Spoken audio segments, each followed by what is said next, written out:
Good evening, everybody. For us, Fan 420, here's my cell phone says 11:44 p.m. on Monday, May 24th, 2021. This is going to be the first recipe to review.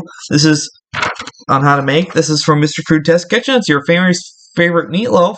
Serves 5. It's an hour and 15 minutes. Say hello to your family's favorite meatloaf recipe. Unlike other meatloafs that are sort of dry and tasteless, this one is super juicy and packed with flavor inside out.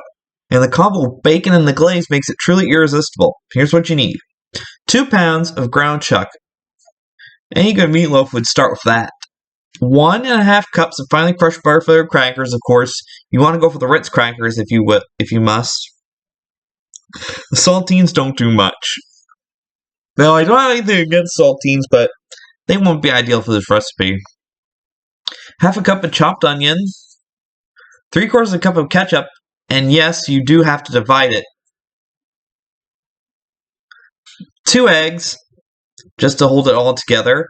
1/2 teaspoon of salt. 1/2 teaspoon of black pepper. 3 slices of bacon.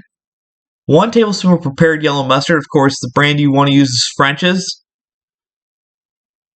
Or you can use your supermarket brand and be working in the money-saving department of it, you know? Moving on, 2 tablespoons of brown sugar. Now here's what you gotta do. You preheat your oven to 350 degrees. You coat a rim baking sheet with cooking spray. While in a large bowl, you combine the beef, cracker crumbs, onions, 1/2 cup of ketchup, eggs, salt, and pepper, and you mix it well. Pour meat mixture into a loaf on a baking sheet. Now remember, you don't want to overmix it because your meatloaf would get tough. And believe me when I say this. Nobody, and I mean nobody, wants a tough meatloaf. Then you lay the bacon over the top of the meatloaf, and you bake it for about an hour. Yeah. While you're waiting, in that small bowl, you combine the mustard, brown sugar, remaining 1/4 cup of ketchup, and you mix it all well. Spread evenly right over the top of the meatloaf, and then return to the oven and bake for 15 more minutes, or until you don't see any pink in the center. Of course, the best way you can check is with the instant meat thermometer. How many degrees is it supposed to be for? Well, it'll tell you exactly when it's done. Of course, it has to be no longer pink in the center. That's what you want.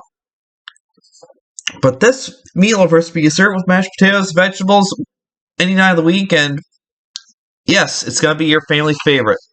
Hence, your family's favorite meatloaf. So log on to MrFood.com to find this recipe, and your family will be chowing down on this any night of the week. So I'll see you for the next recipe. I'll let you know that it's going to be an Asian-inspired recipe, so don't go away.